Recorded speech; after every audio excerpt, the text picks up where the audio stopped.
we're calling International Women's Day month. It's great to have a month that recognizes women, and we believe that women should be celebrated and supported every month, but it's great to have this global recognition and excitement around the women in everyone's lives. Just to quickly introduce myself, my name is Michelle Butner. I am the Global Program Manager and one of the co-founders of Women in Energy, and have loved seeing this community grow, of women come together and grow over the past 2 years now. My day job is as a Global Program Manager and HR Business Partner at Schneider Electric. Schneider has been an incredible sponsor of the Women in Energy program, and we're very grateful for their sponsorship of this event, making it possible. If you're interested in learning more about working at Schneider, we'll be sending a follow-up email, and there will be an opportunity to sign up and learn more there. I also wanted to make you all aware of an exciting 3-week challenge that we have running this month in the theme of Choose to Challenge. The first challenge started last week, and it's simply to join the group if you haven't already and invite at least 2 others from your network. More are welcome. And you are all the first to know this is the second challenge of our 3-week challenge, and it is to share this graphic on your LinkedIn page and tag a woman who has positively challenged or inspired you, and use the hashtag Women in Energy Challenge so that we can see it. And week 3's challenge will be posted next week, and if you participate in all 3 challenges, you will be entered to win a prize. So you don't want to miss out, so be sure to get involved. I'll put this graphic in the chat right after, and you can post that on your page and tag the many women who have positively challenged or inspired you. But without further ado, I'll move to introducing our incredible speaker for today, Sarah Tabbitt. Sarah is an HR professional with more than a decade of multinational experience across the Middle East and Africa. She is based in Dubai. In addition to her HR director role that she currently holds within Schneider, she has been an active advocate of diversity and inclusion within the HR and D&I space as a way to influence and promote change in our world. She has been invited to speak locally and regionally on topics that include the future of the workplace, diversity and inclusion, HR and women's empowerment, and has been featured in several publications related to the D&I space. In January of 2020, she was granted the Women in Leadership Award for the category of diversity and inclusion from the MICE Quotient, and has recently published her book, Inclusion Starts With You, in November of 2020 to promote the message and the need for a diverse and inclusive and more tolerant world. We are really excited to have our very own Sarah Tabbitt here to share more from her book, Inclusion Starts With You. I know this will be an exciting and interactive session where all of us in attendance will be able to learn more about diversity and inclusion through the lens of women's leadership. So please use the chat to share your thoughts or questions throughout the call. We'll be sure to get to those. But with that, I will hand it off to you, Sarah. Good morning, Michelle. Hi, thank you so much for this great introduction, and good morning, good afternoon, good evening to everyone on this amazing Women in Energy platform today, the event. I'm super happy to be here. I see a lot of participants from different places around the world, so I'm super excited to be here today with you from Dubai. I know for some of you it's super early or super late, depending on where you're joining us. So I really appreciate having you with us in this session that is super, I would say, important and special to my heart. As you said, Michelle, I mean, Women in Energy is part of the network that we've been growing for the past year, and I've been part of this team, so it's really special to me. It feels like home also to be presenting today to Women in Energy Network and Schneider, because also Schneider is my home. So I really feel like it's a very special event for me today. So happy International Month for all of us. Again, I mean, calling for diversity, inclusion, equality is definitely not something that we do on one day only on 8th of March. It's surely a kind of a message that we want to go forward, keep on transferring and really moving the needle on the topic of D&I. I see a lot of participants, so I really invite you to share with us on the chat. So hello also Ibrahim from Sydney. It's great to have people again from everywhere.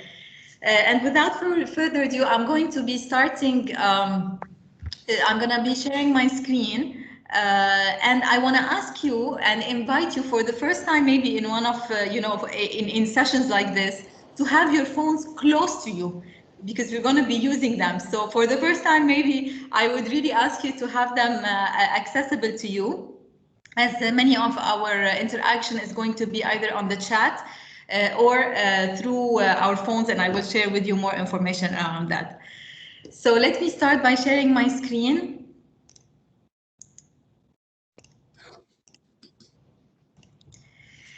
And talking more about inclusion starts with you. So it's really a topic very close to my heart, and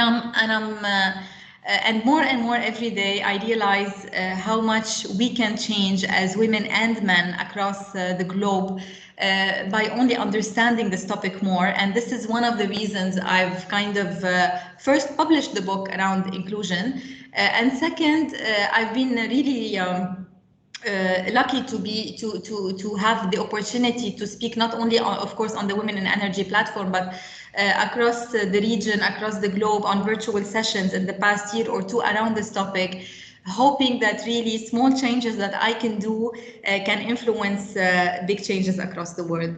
So. And before we start, I understand that maybe the topic of D&I has been really a topic that has been talked about. It has become a corporate speak across the globe, not only in corporate, but also we see it in governments, we see it in politics, we see it in our societies. And I know that knowing that this topic has been sometimes overused, we've seen so many times the term lose its meaning. And this is why our message today and my message today is really to understand more how this relates to you and me, and how we can together make a change on the D&I or in the D&I space. So knowing again how diverse our team is, I would like to start by asking you to take your phones and just join menti.com, so www.menti.com, use the code and tell us where are you joining us from today. So I would like to start by seeing how diverse our group today. We've already seen Ibrahim say through his daughter Layal join us from Sydney.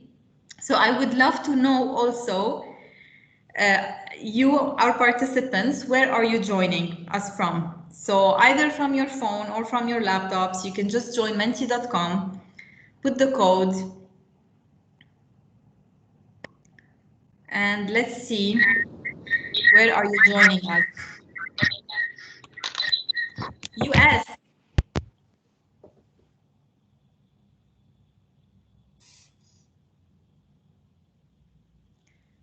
Australia.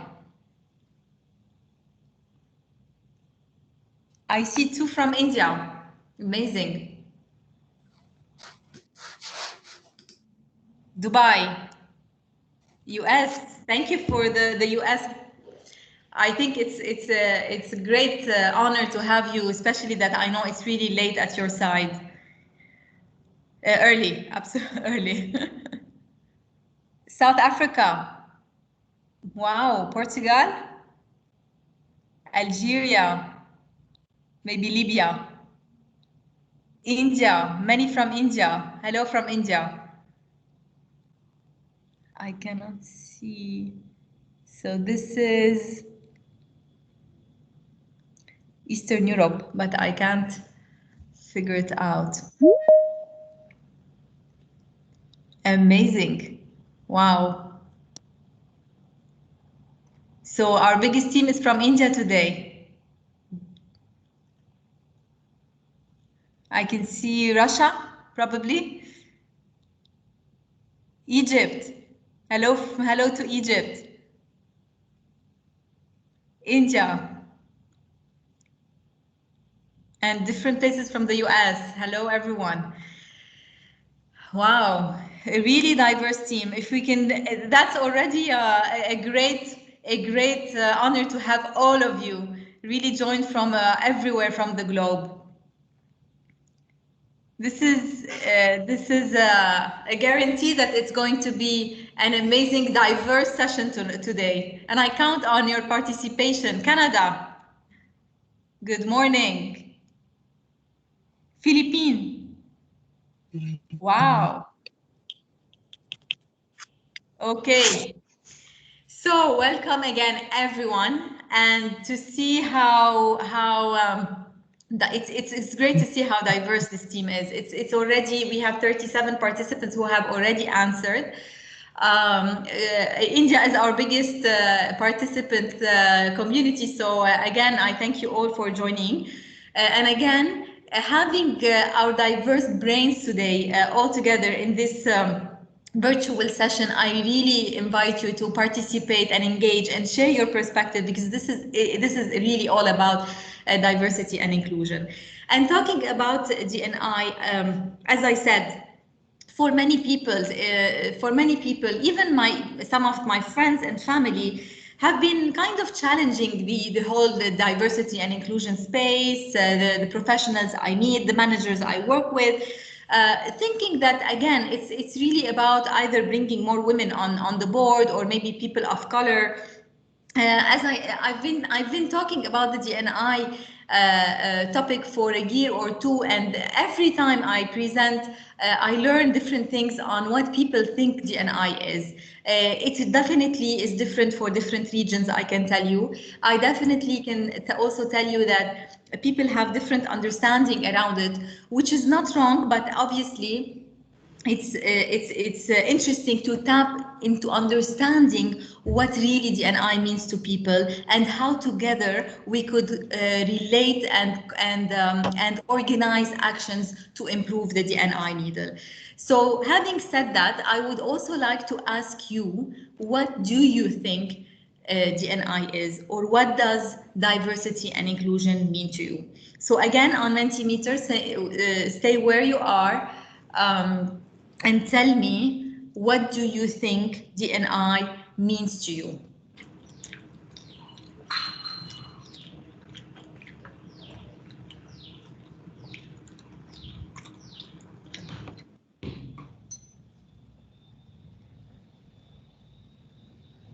Fairness, opportunity, equality, definitely. Absolutely. Let's see. All of us together, everyone, belonging, variety, equity for all, empowerment, being bold, unity, humanity, absolutely, belonging, tolerance, glass breaking, or breaking the glass ceiling, as many also understand it.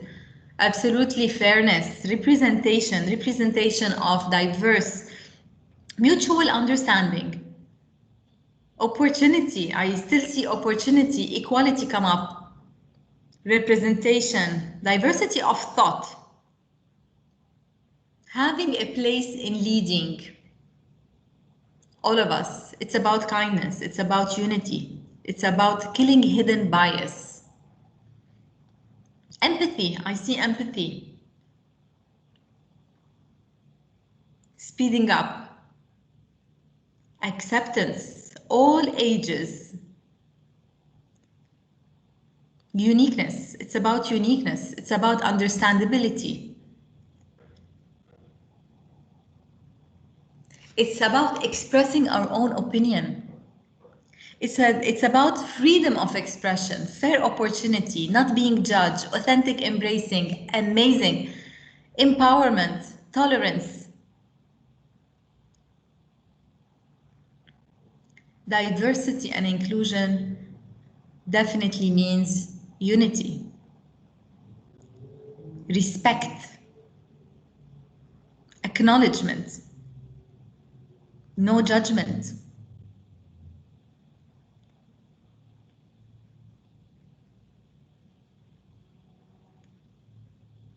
Transparency, having a place,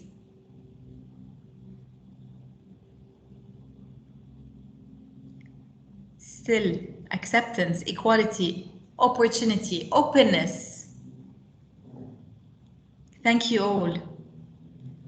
Thank you all for sharing your thoughts on what diversity and inclusion mean to you. And this tells you that actually D&I means different things to different people.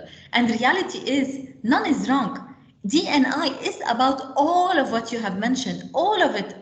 And not only that, but also much, much more. It's really about everything, about respect.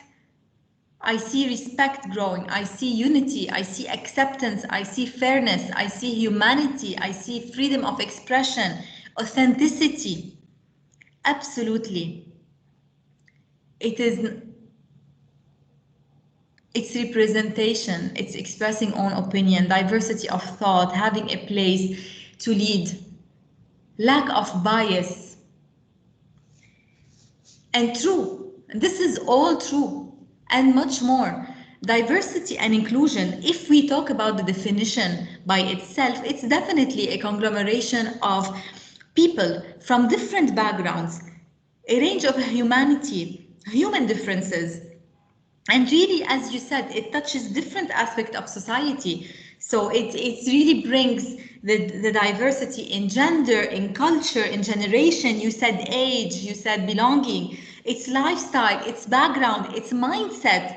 So it's not only about the things we see, the nationality and the culture. It's really about communication. It's about mindset. It's about being who we want to be, bringing our uniqueness and being open about it without fear of judgment. So diversity is that. And moving on, what we know that it does touch all aspects of society, and it's not an HR topic. And this is what I want to highlight today. Diversity is not a corporate topic, is not an HR topic, is not a people topic, is not about bringing more women only on the board or people of color. It's not. Diversity by itself is really about having a mix of people, regardless of where they're coming from, their culture, their ethnicity, their generation, their lifestyle, their mindset, their disability, their communication mindset, and all of that. But how can we know that D&I is a term that makes sense and can actually change and impact the world? So when we talk about diversity, we understand the true definition of it, but is it really complementary to inclusion, or is it the same? This is a topic this is a question I always get from people I work with, from hosts of different shows or podcasts. Is D equals to I? Is diversity the same as inclusion, or are they complementary, or do they mean the same? Absolutely not.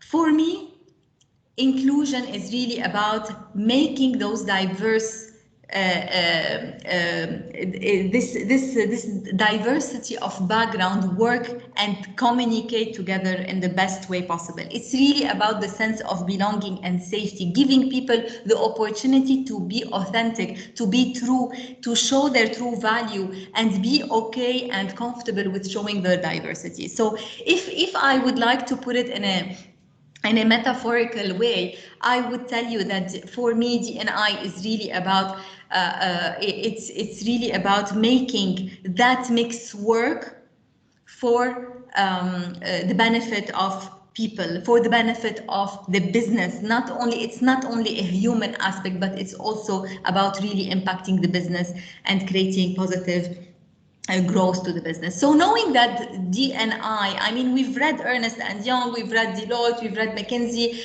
research from Josh Bersin, saying how much D&I impacts the bottom line of the organization. And the reality is, we know it's true. We know that different perspective brings creativity, and that creativity brings different ideas on the board, which makes us competitive and win in the corporate world. We know that actually that different perspective, or making giving the feeling of belonging for people, is the only way we will attract talent to the new organization and make them feel respected and valued and recognized for what they bring into the organization. So it's really about not only a humanitarian thing to be inclusive in an organization, but it's really about bringing the business to the next level. So knowing that all the research exists, what is, in your opinion, still the roadblocks that hinder inclusion? So research is there. We know it's true. We know how much creativity and different perspective can bring benefits to the organization, can play as an employer branding and attract and retain our best talent. So what, in your opinion, is yet hindering that inclusion in our organizations? Let me hear from you. Communities are hindering inclusion. Comfort zones, us being in our comfort zone, yes.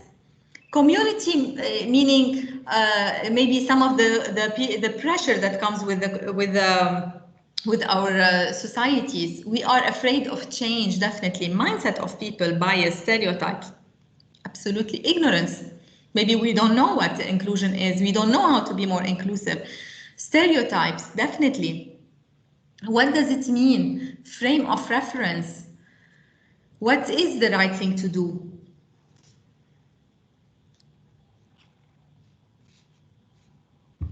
So if we really want to be part of a successful revenue generating business or lead one to growth, we know that we need to invest in D&I. So what's keeping us from doing it? Do we ask ourselves these questions as business leaders, as HR professionals, as people and individuals in our communities and societies? So when we ask ourselves this question, we see that social culture, that our fear of change, our cultures, our expectations of people, mindset, perception, definitely. I see a lot of stereotypes, biases, ignorance, lack of self-worth. Do I know how to be a better leader? Willingness to change. Maybe I know, but I'm not willing to change. It's my comfort zone. Absolutely. Patriarchy. It's really about our communities, the taboos that still exist, the culture that is built in us, our social culture, our social pressures, our stereotypes, our mindlessness, what's prejudice, cultural aspects, awareness. So yes, while we acknowledge that many roadblocks are there, and most of it that you've highlighted here on the board and you've experienced today, we're going to be focusing on actually two that is applicable not only to leaders, but knowing that today it's really about women in the women in energy. We're going to be focusing on one aspect that is specifically around women, and I want us to share together from your experiences. I want to hear also from your perspectives what hinders you, or what is making you or is challenging you from being more inclusive, or your societies or your corporates more inclusive. So let's really talk about two aspects, and the ones that you've highlighted. I see stereotypes and biases. Absolutely. Stereotypes and biases are really the #1 roadblocks for driving inclusion. And if we were to define it, I'll tell you really what does it mean to be biased, and what does it mean to have stereotypes. And the second one, the #2 that is specifically related to women is actually what we call women path to leadership. And I've seen someone does mention like lack of self-worth, or some social pressures or mindset, and this all makes us as women impacted by moving forward, be it on the leadership side or career progression or on the inclusion side. So moving forward and talking more about those two aspects, unconscious bias or stereotypes and women's path to leadership. Let's start by discussing or sharing what does it mean, the unconscious bias. And I know that that many of us have been trained about realizing those biases or understanding. But today our focus is really in digging deeper, in understanding how biases relate to us and how can we start changing those biases. It's not only about understanding them, but it's really about taking action to move it forward. So if we were to define it, I would say that unconscious bias is really about preconceived ideas. It's an association of the mind. It's what makes us blind and have blind spots that we ignore to tell our mind a story. What is that story about? What does our mind tell us? This story is about what should be ideally the image of an employee. What should be an ideal woman? How should she look like? How should she act? What is the ideal perspective of the perfect leader? How ideal a child should be? What is the ideal society aspects and social information that we should get? And this is all linked to how we have been raised and educated to see things. So bias is really about the fundamental way we look at and encounter the world to make sense of the world around us. And for us to be able to make sense of the world, we have a really hardwired pattern of making decisions based on things that we have that make sense to us, things that make us feel safe, that make us feel familiar, likable, valuable, competent, without actually realizing it. So it's really it's how our brain works to make us make decisions that are familiar to us, that can confirm our understanding of the world, that can make us likable to others, that can make us feel recognized and competent. So this is all about the unconscious bias. It's linked to how our human brain works. I'm sure many of you have maybe read some of the research that tells you how your brain works and how it has been developed in a way to make mental shortcuts. One interesting aspect that I have read lately, and I would like to share with you, is a reality that our brain is developed in a way that takes in unconsciously 11 million information every second and make us process only 40 from unconscious to conscious. So can you imagine 11 million information getting into your brains every minute, every second? Every second, you're capturing 11 million information. And for you to be able to make sense of that information, your brain got to develop a way to create mental shortcuts to process this 11 million and come out with 40, only 40 information that will help you make assumptions about things that you see, take decisions that you need to take. So it's really about how it's about how our brain works, and obviously how it impacts us making decisions and the quality of the decision. So let me tell you one thing: it's not unconscious bias, or being biased is not your fault. It's not my fault, and we're not to be blamed for it, because this is how our brains have been developed to work. Yet knowing that we have those unconscious biases and understanding that this is what our brain is doing to be able to take a decision is good enough in understanding that how biases impact the quality of our decision and making us understand or question the quality of that decision. Many people think they are not biased. I have met many people who tell me, I have been born and raised in a very diverse environment. I have been born and, I live with parents that come from different cultures and different nationalities. I've been, raised and exposed to diverse mindsets. So I definitely have no prejudgments, no presumptions, no preconceived ideas. I'm not biased. So let me tell you one thing. If you think you're not biased, I invite you to think again. And let me show you this video that will help us see how our brain works. All around me are familiar faces, worn out places, worn out faces, bright and early for their daily races, going nowhere, and their tears are filling up their glasses. No expression, no expression. Mad world.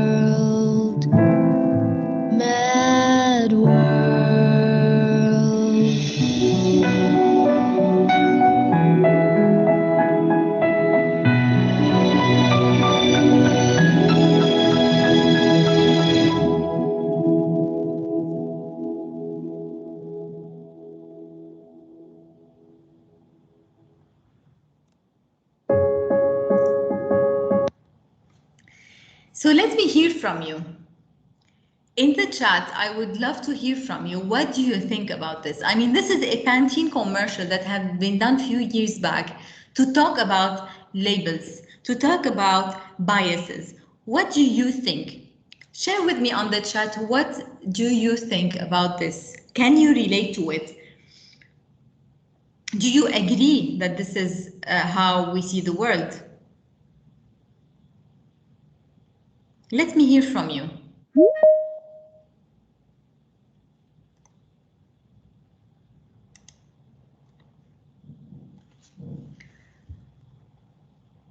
Absolutely. This is like the time we use bossy for women. It's never a terminology used for men. Most of us, we talk about being assertive, men being, positively aggressive. But how does it relate to us women? So what do you think about this video? Share with me. Let me know your opinion on that. And and another question would be, what biases do you think this video brings in? Equity should replace. Asma, thank you. However educated, labeling has always been there, absolutely. So it's really about understanding our education, the way that we have been raised. It's again based on those mental shortcuts that we do. So Ryu, it's like when we always talk about independent strong women, but never independent strong men. Yeah, because it comes by default that men are independent and strong. It's like when women have the right to cry, but not men. Absolutely. It's like if a man cries, it means that he's sensitive and less manly. The ugly side of different perceptions leading to judgment and labeling. Yes, Nancy. So true. So however we put it, we still see a lot of biases and mental judgments that are done in our minds to make us make sense of the world. And yet, believe it or not, it's not easy to change those. Today we talk about them, we're more aware about those biases and stereotypes, but reality is there's more than 100 biases or kinds of biases that we see every day in this world. So you've talked about labeling, and we've seen this commercial to show you how men and women are labeled differently. But reality is, labeling is part of stereotyping, but stereotyping is not the only bias or the only kind of unconscious bias that works in our world. So if we start by looking into some of the unconscious biases that we encounter on our everyday life, there is number one, the stereotype. So stereotype is when we label and categorize people based on what we know, right? So we talk about gender, women are like this, men are like this, race, ethnicity, physical features. So it's really about how we refer to people based on things we know or how our mind is used to see it.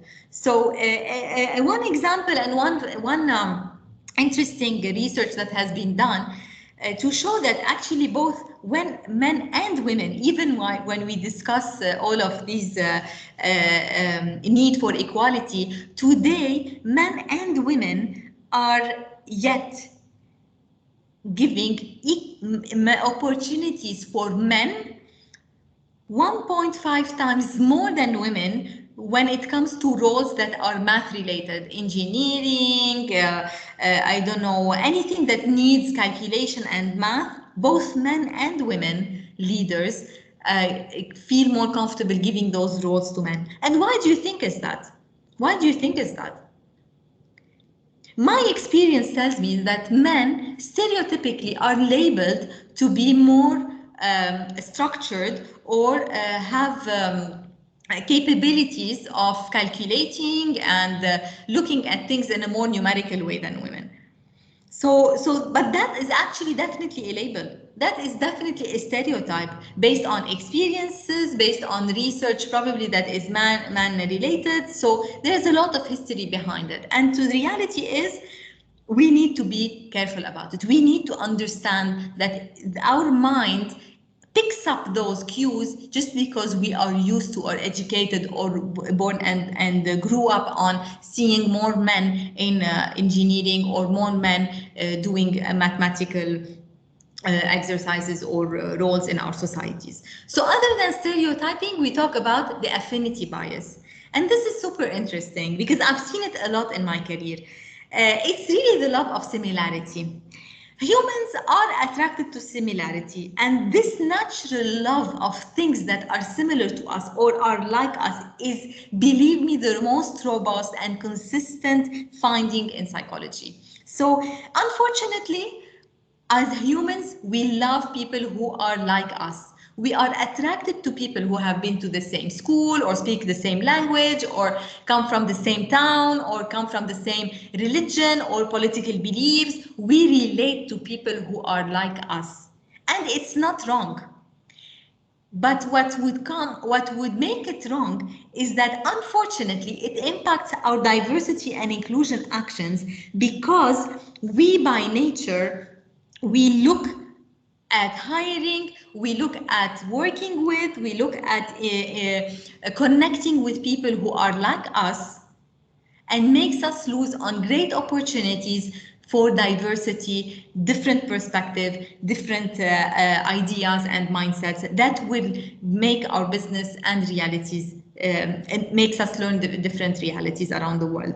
So affinity bias or the love of similarity, believe it or not, does not stop at things that we can see or we know about people, like country of origin, language, the things we talk, even hair length and color, hair length, wearing glasses. These are things that make us attract to people who are like us. And one thing or one word that has become very popular over the past few years, talking about like-minded people, connecting with like-minded people. This contradicts completely with what we are calling for in the D&I space. We don't want to work with like-minded people. We want people who will challenge our minds, who will challenge our understanding, who will challenge our perspective of things, because we want to learn and grow and give opportunities to others to also contribute and change things in the world that we know. So I want you to, I would like to invite you just for 1 second to think about the people that work with you in your teams, people that, and ask yourselves, are they pretty similar to me? Do I work with only people? Am I more comfortable working with only people that are that look like me or come from the same backgrounds? And let me ask you also to just reflect on being in an event, virtually or non-virtually these days. So, which group do you naturally gravitate to? Are they people who are like you? Or would you challenge yourself and connect with people who completely contradict what you look like or believe in or know? So reflecting on that, what does it tell you about yourself? This is something that we need to ask ourselves every day. What does it tell me about myself? Am I biased or am I not biased? So knowing about that affinity bias and knowing that diversity produces better results in the workplace, this is where we need to challenge our human nature, and it's difficult.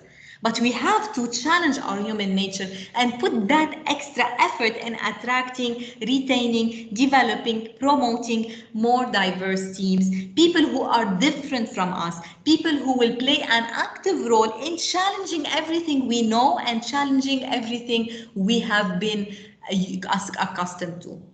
So this is your role. It's your role in looking into, in reflecting every time you want to take a decision around people, hiring, promoting, connecting, even socially. Connecting, ask yourself, am I gravitating into people that look like me? And this is where you challenge the way your brain works. So the third bias is confirmation bias. What does it mean? It's simply a bias that makes us look around to prove our own beliefs. It's really, as leaders or people, make us ignore different information that might contradict to what we have, we believe in, or what we have known or been raised upon, and focus only on the beliefs that justify or reconfirm what we know. And this by itself, if I were to put it or connect it with how the world works, I tell you, politics and religion is mostly impacted by confirmation bias, because within politics, if you are if you're connected to one party more than the other, you by nature would look into things that will confirm and reconfirm your beliefs around this political party, ignoring sometimes information or important information that might contradict this. And believe it or not, the reason why we will never have world peace is because of confirmation bias. It's because on politics and religion, people will always look for things that will confirm their understandings and never and ignore the things that might contradict it. And the fourth one is bandwagon effect, and it's simply peer pressure. We talk about peer pressure when we talk about adolescence, right? If you have kids, you'll understand. You tell your kids don't smoke, don't I don't know, don't be influenced by your friends negatively.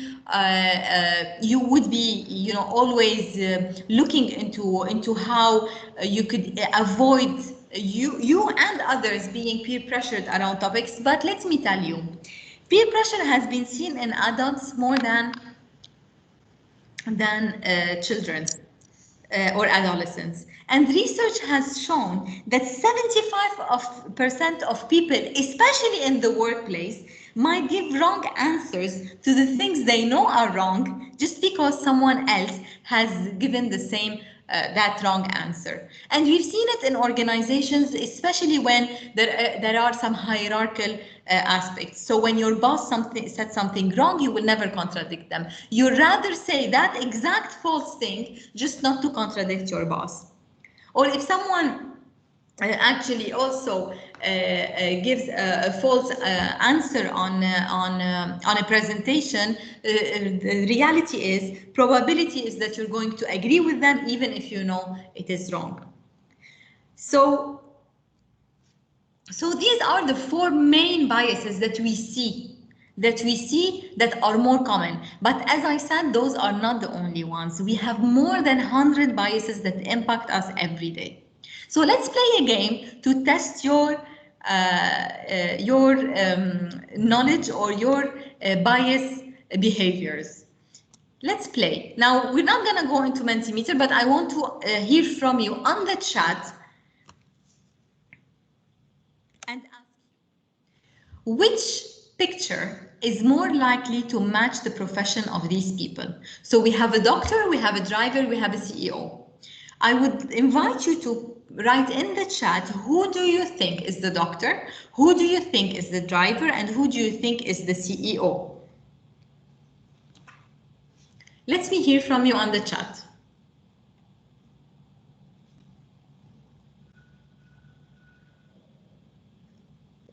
So which picture is more likely to match the profession, the three professions, the doctor, the driver, and the CEO?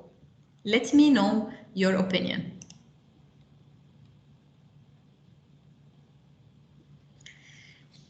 Ishwarya says, doctor is image 1, CEO. So doctor is the first guy in the suit, the CEO is the lady, and the driver is the guy with the tattoos. Sahar says CEO is the guy in the tattoos. Michelle, the woman is the doctor, the guy with the suit is the CEO, and the guy on the right is the driver. Misri, lady is the CEO, man with the tattoo is the driver, and man in the suit is the doctor. So we kind of, Sanjeevini, CEO is the guy with the suit, the doctor is the woman. Most likely the CEO is the lady in the middle, or the man on the left. Nimita, you have to choose. Diana or Jan, the CEO is the lady. I lost you, Jan. So let's see, where is Jan? Wow. So the CEO is the lady, the doctor is the man with the red shirt, the driver is the guy on the left, which is the guy in the suit. Okay. Super hard, Rui. Driver, doctor, CEO. So driver is the guy with the suit, the doctor is the woman. So we kind of have, it's funny, we have a very diverse way of looking at things, obviously, because our mind works differently. Asma, you cannot judge from the appearance. Okay, interesting. Meenakshi, doctor is doctor is number 1, the guy with the suit. CEO is the lady, and 3 is the driver.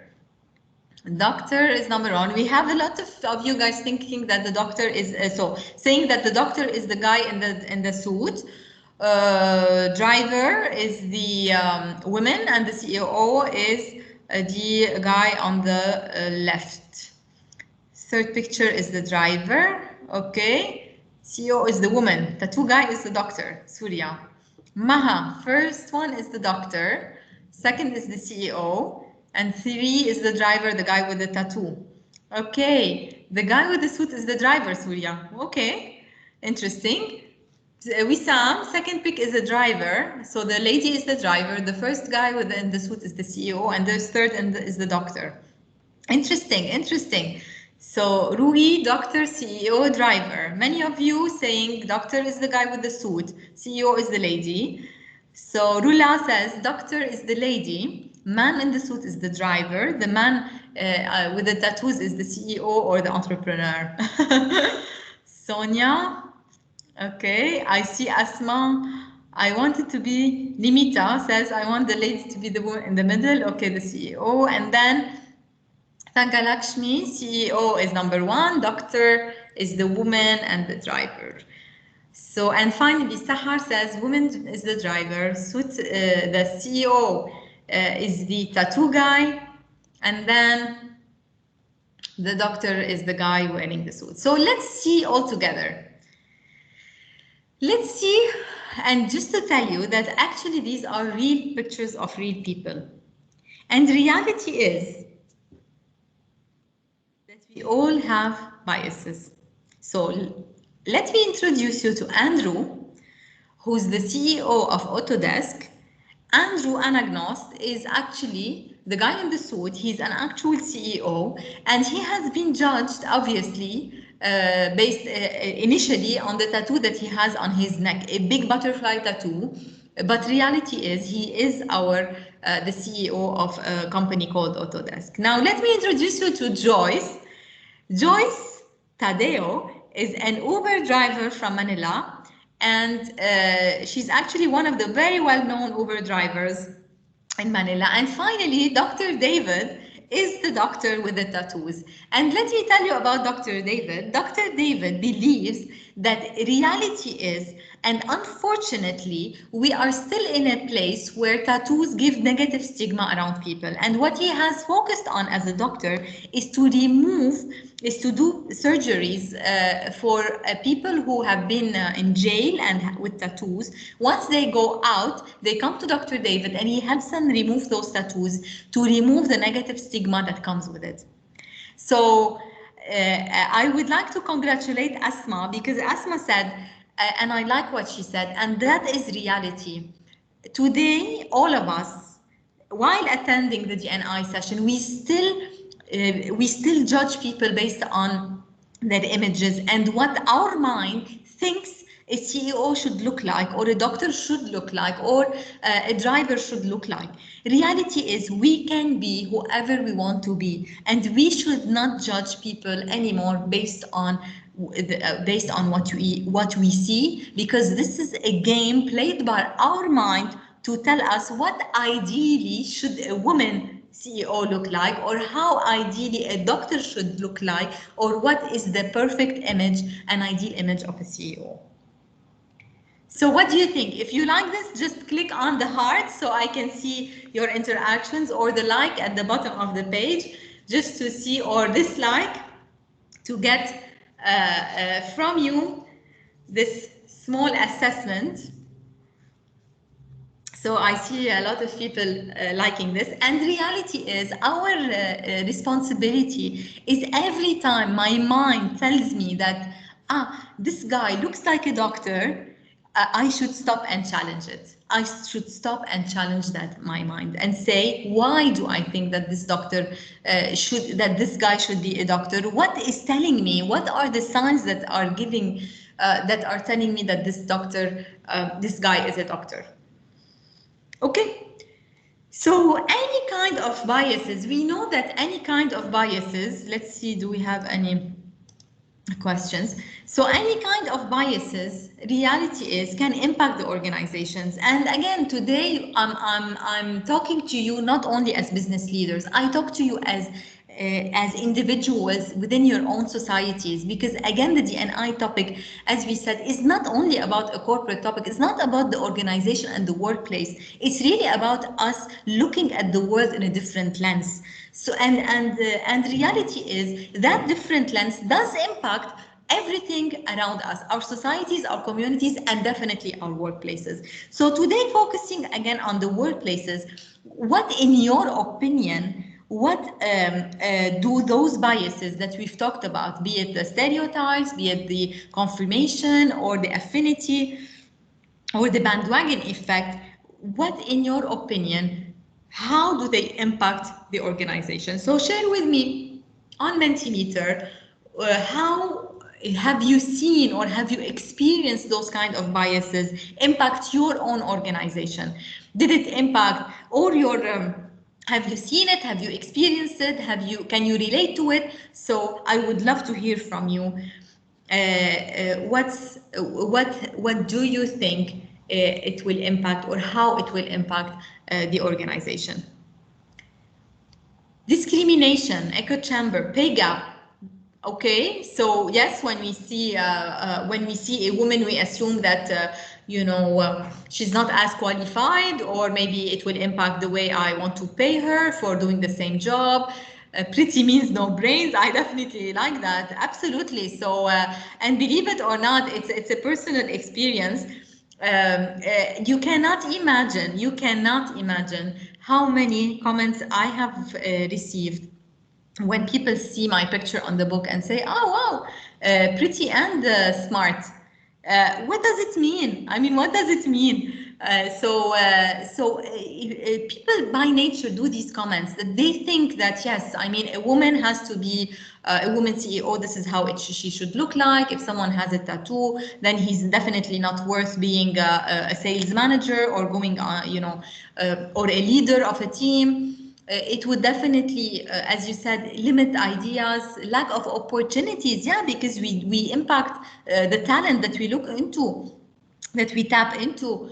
It will impact change management, promotion opportunities, microaggressions, and yes, we will talk about microaggressions more. It will lower self-esteem. It will impact personal values of people because of motivation. So when I see someone and I judge them and I say, you come from this nationality, then maybe you're not, I don't know, you're not very people-oriented, you're bold. I see it a lot. Some people think that, if you're, I have a friend that I really like, and she's Turkish, and every time they say, you're Turkish, you're super bold, you're not people-oriented. So what does it mean? So these are kind of stereotypes that our brain has accustomed to do because of that. So what's the impact of unconscious bias on organization? You see the big impact. It really impacts the way that we take decisions, be it on the hiring front, be it on the promotion front, be it on the pay discrimination, be it on giving opportunities for people because of how they look, lack of opportunities. And that by itself will have a big impact on the motivation of people, the engagement, and then obviously the productivity and the efficiency of our employees. So I see a lot of comments here, and I thank you really for sharing your experiences or your thoughts with us today. Absolutely everything you've written makes sense. Imposter syndrome. So let's talk also about that in a minute. How does imposter syndrome impact your organization? So moving forward, we talk about, of course, the hiring, and all of us are impacted by be it involved as an HR or a leader or a bystander. So if you see such behavior without even having an influence, is definitely something that you should raise or not avoid. So promotion, opportunities, disengagement, productivity, negative growth, attention and retention of people, and much more. So we agree that biases by itself impact not only us as individuals and the way we think and the way we judge and we take decisions, but also our organizations. The second aspect of it is really related to women in energy today, and we talk about the women's path to leadership. What does it mean? What does it mean? Women's path to leadership. So women's path to leadership is also one of the roadblocks that we see that are specific to women that impact their advancement, be it as leaders, and therefore hinders their promotion for new roles, or it promotes exclusion rather than inclusion. Let me ask you, what do you think are those roadblocks that are specific to women? And we have today mostly women on our call. And I would invite you to be open and transparent about your experience as women. We talked about the biases and how they impact inclusion, but what about you? What about us as women? What do you think are the aspects that hinder empowerment and inclusion and thus progression? Let me hear from you. I'm sure you've seen or you've experienced yourself, or you've read or realized some of those roadblocks that we as women. And I know that as Women in Energy, we've hosted Sally Helgeson last year to talk about the 12 habits that hinder career progression. And I know that many of you have also attended those sessions and have learned a lot from that. So yes, it's true that we have a lot of roadblocks that are only specific to women. And my experience as a woman tells me that many have stories to tell. And I want to hear from you. What are the things that are keeping you as women, or keeping others as women you know, within your organizations, your societies, your communities, from being feeling included, from feeling empowered and progressing their path in leadership. So I see gender bias, I see lower voice, I see we aren't assertive enough. Minimize self-worth. You've talked about, someone shared earlier, self-worth. Low confidence, staying quiet, so not sharing our voice, not raising our voice. Underestimating our ability, settling for less. Women don't support other women or others in general. Building alliances, so fear of change definitely is one of the roadblocks that not only for women but also as humans, we don't like change by nature. Maternity, absolutely. So maternity is a roadblock. It's not about having the kid, it's really about the impact of maternity leave on the organization and our roles. We are okay with the status quo. Imposter syndrome, again. Unfair promotion, lack of confidence, gender bias. If we speak up, trust in their own voice, minimizing our worth, settling for less, again, unfair promotion, not building alliances, yes, makes more sense.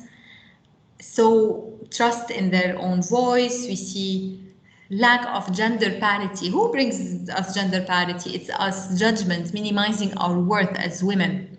So a lot of things that us as women either have experienced or have realized with time, or have seen in other women, colleagues or family, guilt, stereotyping.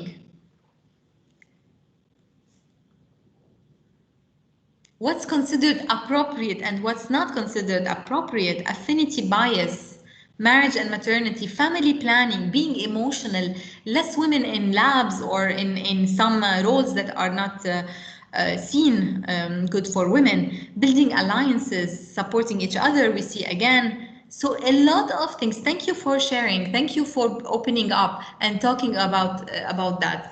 Because all of what you've said, all of it is 100% accurate, and definitely some have experienced one, if not many, of what you have written on the board. Dumb blonde. So yes, going back to the figure. So how can you be beautiful and smart? How, if you're blonde, it means that you have no brains? So who created that stereotype? Where is this coming from?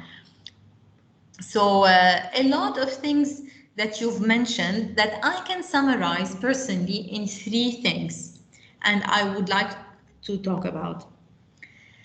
BCC, bias, clarity, and confidence. BCC.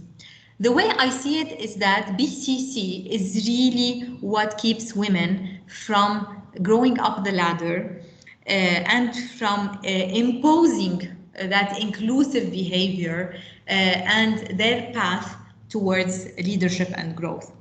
What does BCC mean? Bias, clarity, confidence. If we talk about bias, it's definitely what we've mentioned before. It's similarly how our brain works by saying, if I'm a woman, I cannot play professional football. If I'm a woman, I cannot be an astronaut because astronauts are not for women. If I'm a woman, I'm definitely not good in math or not good at driving. If I'm a woman, there's a lot of things that I cannot do because of my gender. If I'm a man, then yes, I mean, if a man cries, then definitely he's not a good enough leader or a good enough man. So all of these biases push us from doing what we aspire for and dream of because of how our brain works and has been developed to work. But and I'll tell you, unfortunately, because of these biases, the World Economic Forum estimates that it will take us 257 years to achieve women's economic empowerment and close those gender gaps that we talk about. 257 years is definitely, I'm not gonna be here, you're not gonna be here, and it's so frustrating because we keep on doing things. We keep on talking about the need for change, and we talk, about International Women's Day, and we shout and raise our voices, and yet we still need, with all of those efforts, we still need 257 years to achieve that equality we talk about.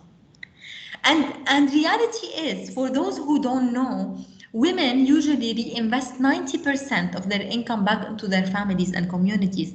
So it is true that yes, maybe women does not support women, as I've seen someone write, and we've seen it in some cases.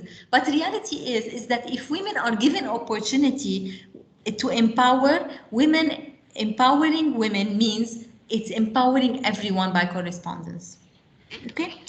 So there are some biases that, because of these biases, we still don't see the progress that we want to see to move quickly. Talking about clarity and confidence, I want to talk to you about 2 things. Clarity is asking, do you know what you want? How many times we forget to ask ourselves, or we let others decide on our behalf because we're not clear. So do I know what I want? Do I realize my worth and potential? Am I clear about who are my allies, who are my sponsors? This is clarity. It's really about understanding about ourselves. Most of the time, we let people decide on our behalf because we are not clear. It's not because we're not confident. It's because we're not clear what we want. So ask ourselves, what do we want? Do we realize what we can do, our potential to do it? And who will help us do it? Who are our allies, sponsors, and supporters? And then once we're clear, we move into confidence. So the other part of BCC, confidence. So when I know what I want, am I asking for it? Why I cannot do it all? Questioning myself. Am I good enough to do it? Can I do it all? Do I feel guilty doing it? Do I claim my achievements, or I expect others to claim it on my behalf and reward me for my contributions? Do I ask myself, do I judge myself every time I do something and say, okay, I'm not good enough?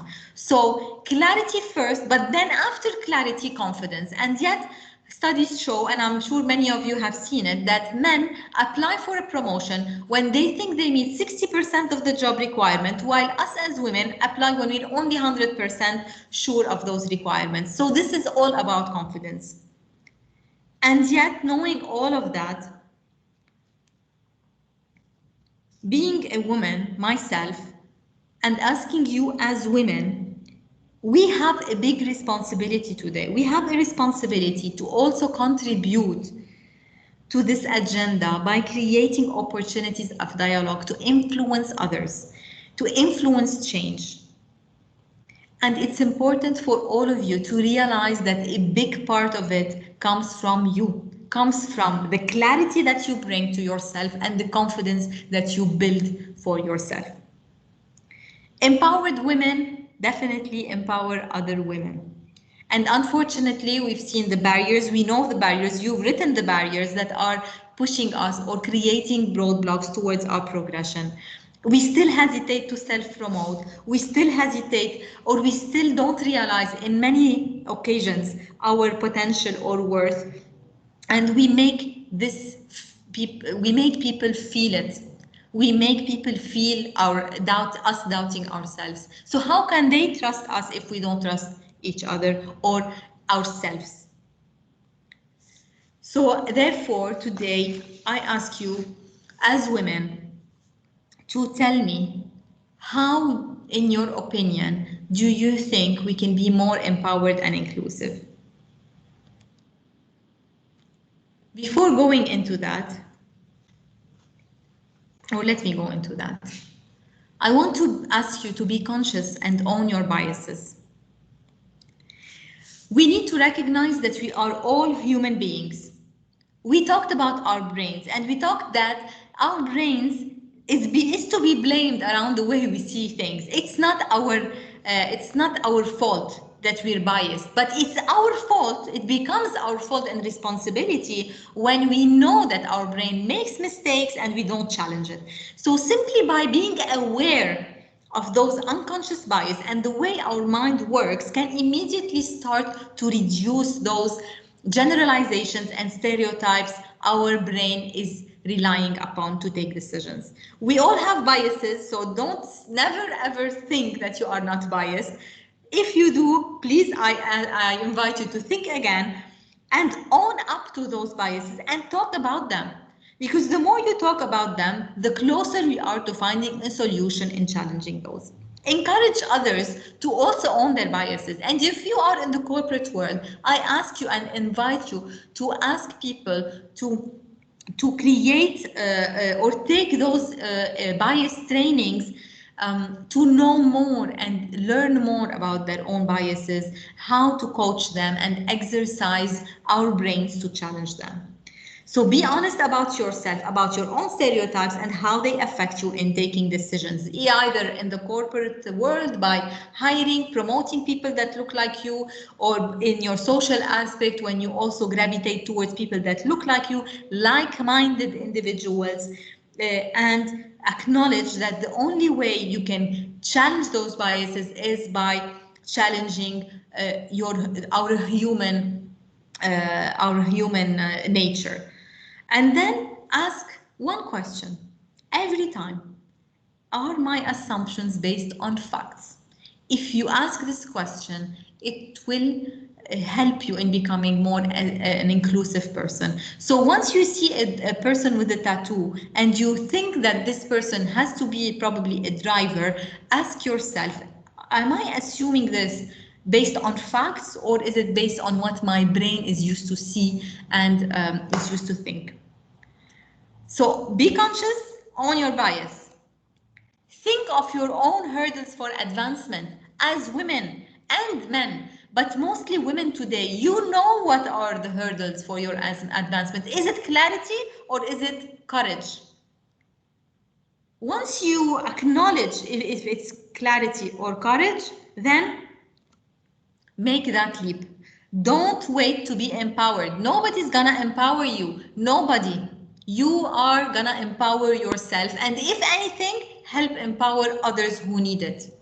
So be clear, have the confidence, work on the confidence, and make that leap that you have been scared or the risk that you have been scared to take.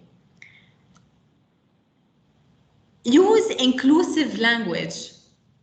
That is applicable to all. Use inclusive language, and that language is only a reality, again, goes back to the way that we've used to see the world. We have used to see the world in a way and another that also has impacted not only the way we think, but also the way we speak. And I challenge you today to play a game with me on Mentimeter and ask you to see how inclusive your language is. Let's play together. Go on Mentimeter, I ask you, and use the code that is mentioned on the screen. Wow, a lot of participants I can see already. Great, super, super, 20. I want to see more. Come on. Let's see, let's play. Let's compete. From the very diverse global presence, people in India, China, US, Russia, South Africa, wherever you have joined us from today, let's compete and let's challenge. Let's see how inclusive is our language. Amazing, 33, yes. I'll give you one more minute. Interesting. Great, ready? 34. Let me give you few more seconds to join. 36, 37 people, come on. I know we have many more participants. So play with me and let's test our inclusive, not only mindset, but inclusive language, the words we speak every day without realizing. Okay, so let's start the countdown. All I need you to do is I ask you to look at your phones and answer the questions. What is the gender neutral term for mankind? So 28 seconds for you to answer. What do you think is a gender neutral term for mankind? 37 people are competing today. Let's see who the winner is. What do you think is a word, a gender neutral term for mankind? Let's see, time's up. So humankind, human, the correct answer is humankind, definitely. We've had some people answer this correctly. Thank you for that. Let's see who those are. So we've seen humanity, human person, but when we talk about humankind, it's really about humankind. Let's see who our... Okay, question 2 first. So 6 questions to go before we see the winners. So all correct answers give you maximum points. It's really about speed, huh? So what is the gender neutral term for businessman? In your opinion, instead of us using businessman, what can we use? What gender neutral term can we use? 20 seconds to go.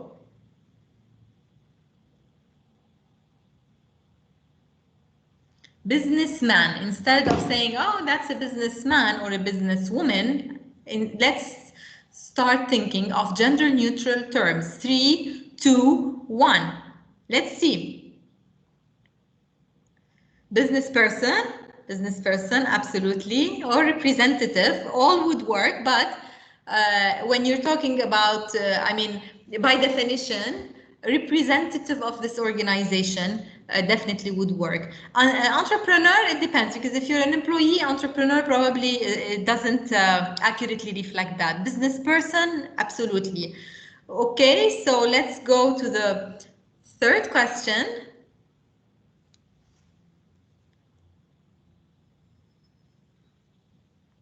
Third question of today.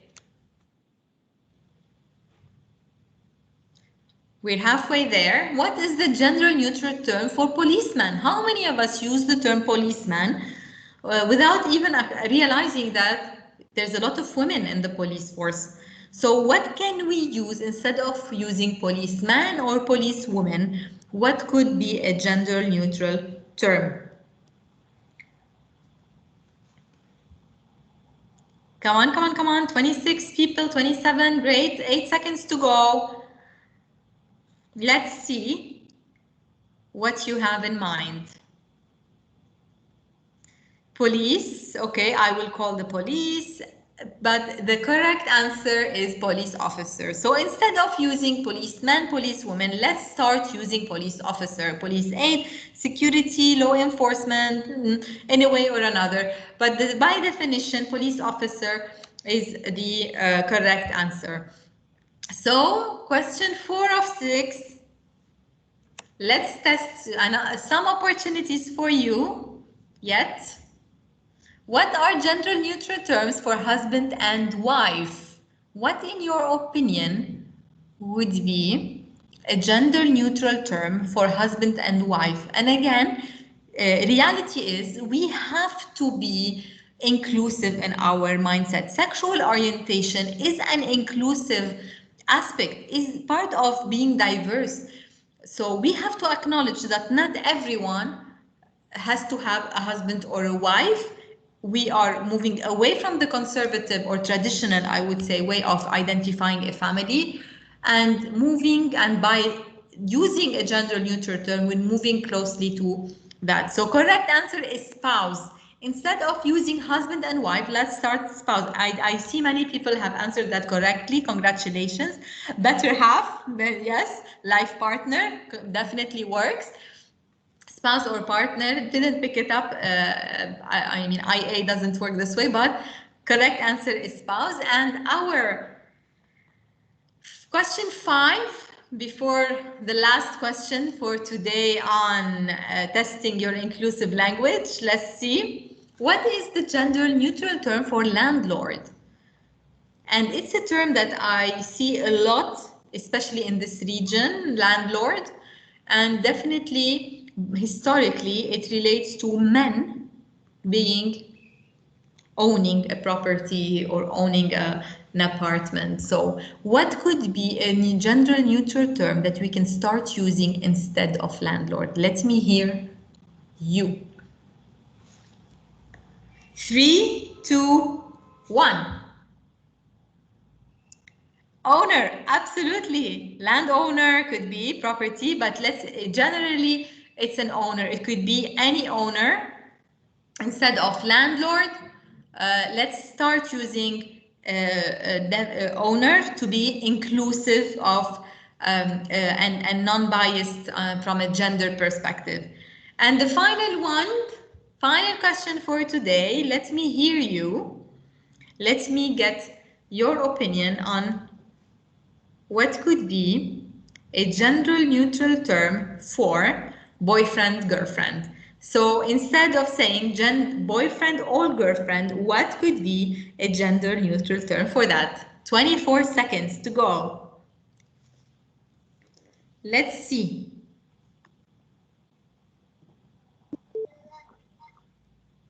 Let's see.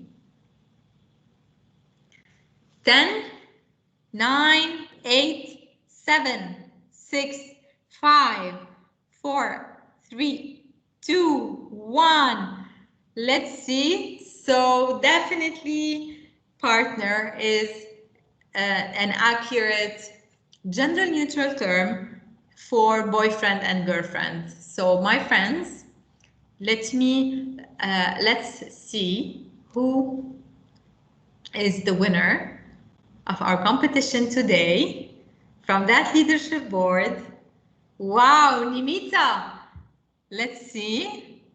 Nimita, you are our winner. We have a tie actually between Job 6 and Nimita. So congratulations for using inclusive language, which makes you closer to being an inclusive leader and inclusive individual. Thank you for participating in this competition. I see obviously many people, but the tie between Nimita and Job 6. Congratulations. Let's move to our final tip of today. I ask you, if you want to be more inclusive, be it men or women, change your lens and start acting. Change your lens and start acting. Many companies have started doing a lot to promote D&I. We see it in commercials, as I've shown you. We've seen it in dolls. Barbie becoming more inclusive. We've seen it in industries like the tech. We've seen it in airlines, you know, where also women pilots are being promoted. Companies are investing a lot in changing our perspective of the world. But beyond that, we cannot really underestimate and overlook the power of individuals. Each one of us can be an influencer of change. And this is reality. Reality is it only takes a shift in mindset by us understanding how our mind works, how our brain develops, and how we take decisions based on those mental shortcuts, and how it impacts the language we use. It's up to us to just be willing to change those nerves, to challenge those ideas, and gear up all together for an inclusive society. So, Women in Energy Network, this year's theme is let's all choose to challenge. And one one thing that I always try to remember is what Mahatma Gandhi has said: "Be the change you wish to see in the world." I kind of think about it every day, and what I can do to influence that my world around me. I've done it through my book. I've tried to do it every day through the opportunities I get to speak to people around D&I and around inclusive leadership and around inclusive behavior. So I ask you to pick one action out of the 5 that we have seen and commit to change, commit to challenge. So tell me, what will you choose to challenge today? We've talked about being conscious and own your biases. We've talked about thinking about your own hurdles, making the leap, change your lens, and use inclusive language. If you start by any of these 5, small changes from each and every one of us will definitely lead to big change. So what is your challenge today? Share with us, what would you commit to choose to challenge today? Inclusive language, definitely change my lens and start looking differently to the world, start challenging my mindset, the way I see things, and the language I use. I choose to challenge biased mindset and demand equal pay. I will challenge inclusive language, change my language, absolutely. Think of your own hurdles, bias, courage, and clarity. Be clear of what you want and be courageous to ask for it. That is simple. Thank you, everyone. Thank you all for sharing today your commitment. Thank you for being interactive. I know it's difficult connecting virtually, and it's difficult for me too not to be able to see you and engage with, and share my energy with you. I've try to do it as engaging as possible, considering the circumstances. And again, reality is the responsibility is on you. Each and one of us will have to choose to challenge one thing, and I invite you to also share this with a partner that you choose, be it at your workplace or your community or your society, and start working on actions to become a more inclusive person and influence that positively within your space. So thank you so much. Before I close in the last 4 minutes, I will be sharing this link with you also on the chat. This is a simple free online test on inclusive behavior, because the reality is I do believe that as organizations and as people, we talk a lot about being inclusive.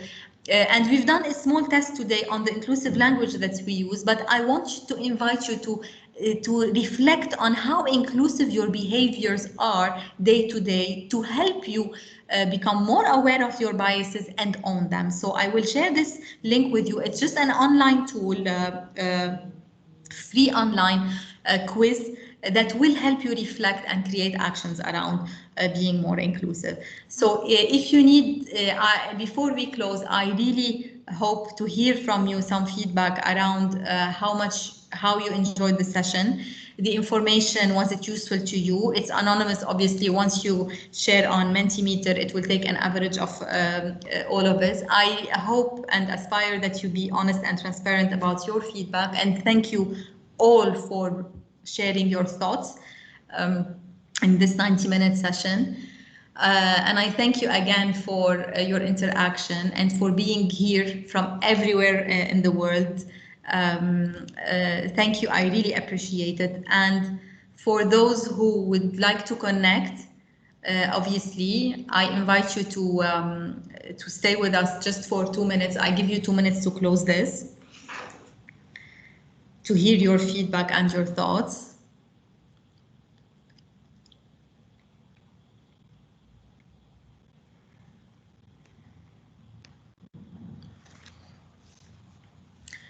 The intention of today, again, is to help everyone to relate and understand how D&I relates to you personally. It's not an HR topic. It's not a corporate topic. It's not only a tick in the box that organizations use. It's really about making a change for you personally and for people around you, and impacting workforce, the corporate, societies, communities, your families positively. So I thank you all for sharing your feedback here. I really appreciate it. And I would give, and again, my book, if you're interested, is available on Amazon and Barnes and Nobles and Book Depository, or reach out anytime you need. And for those who are based in the UAE, again, I'm delighted to tell you that it has been available in bookstores, and in India. Keep also, we know that we have some participants in India. Also stay tuned on some bookstores. I will share through my LinkedIn and on Women in Energy Network. So thank you so much again, and I keep 1 minute for you to ask me anything or any comments you have. Please feel free to share with us. And again, sorry, just to say, Women in Energy, stay tuned on Women in Energy Network. It's a great network for all of us to connect and talk and share your own stories and experiences with us. So a lot will come soon. I keep it to Michelle to tell you more about it. Awesome. Well, thank you so much, Sarah. This was a great session. Oh, here's some echo. Maybe if you can mute there, Sarah. Okay, perfect. So thank you so much for your time, Sarah, and sharing your information and really challenging our thinking, very on the theme for International Women's Day of Choose to Challenge. So thanks for this amazing session and lots of great feedback in the chat. And as Sarah mentioned, if you have questions, feel free to put them in there, and we'll get back to you throughout the day. But there's a lot of exciting things going on in Women in Energy throughout the rest of this month, including the challenge. So be sure to be in the group if you are not already. Join, invite your friends and those in your communities. Join the challenge as well. We have future events coming up that you won't want to miss. So all of those will be in the group. And if you are a member of the group, then you'll see those. But thank you all for joining today. I hope you have a great rest of your day. And we'll put information from today's event into an email and in the chat, and you'll see it later. But thank you all for joining, and have a good rest of your day.